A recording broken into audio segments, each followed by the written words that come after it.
In a dispute between Botswana Federation of Trade Unions and its president Martin Onalenna Khabubaki, the Court of Appeal made a stunning observation about the former.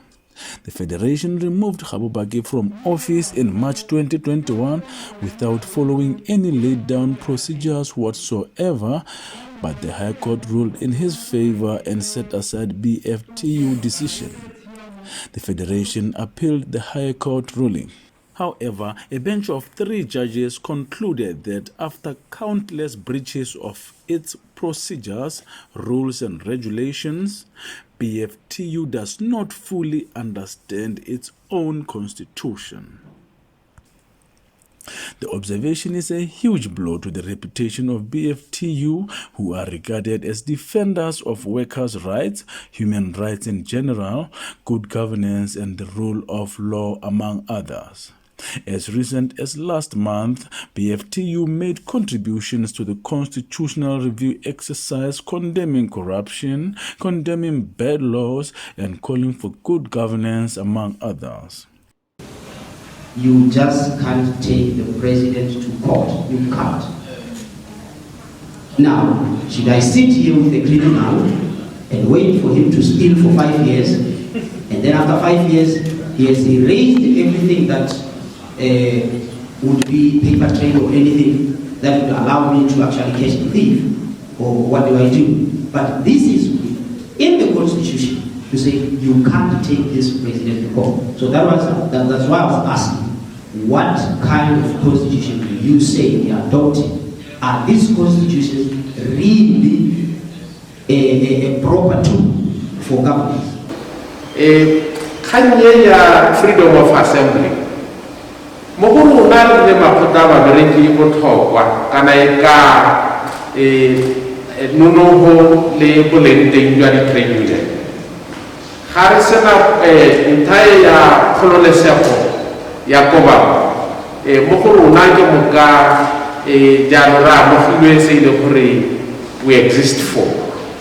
The freedom to assembly is at the heart of any trade union, and it provides unions with a mechanism to tilt the bargaining scales in favor of workers by withholding its labor and making demands through strikes, petitions, and demonstrations. We therefore propose that this freedom be couched in a similar fashion as the South African Constitution.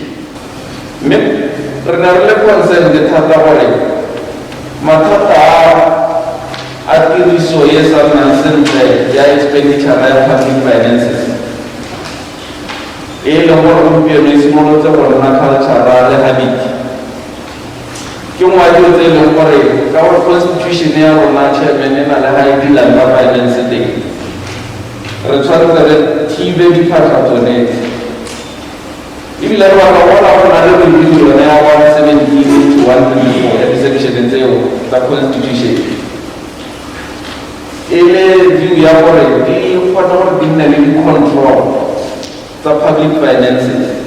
Re tshwanetse re bofe oversight ya rona through Parliamentary Finance and Estimates Committee.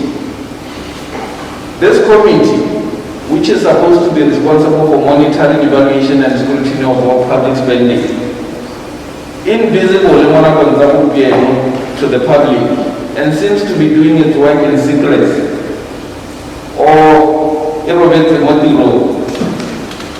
We believe that, like the Public Accounts Committee, this committee should be chaired by an opposition member of Parliament to avoid possible cover-ups and conflict of interest between loyalty to the ruling party and loyalty to Parliament. As a matter of fact, we demand, Chair, that the parliamentary committees should conduct their business in public. Let's talk about corruption.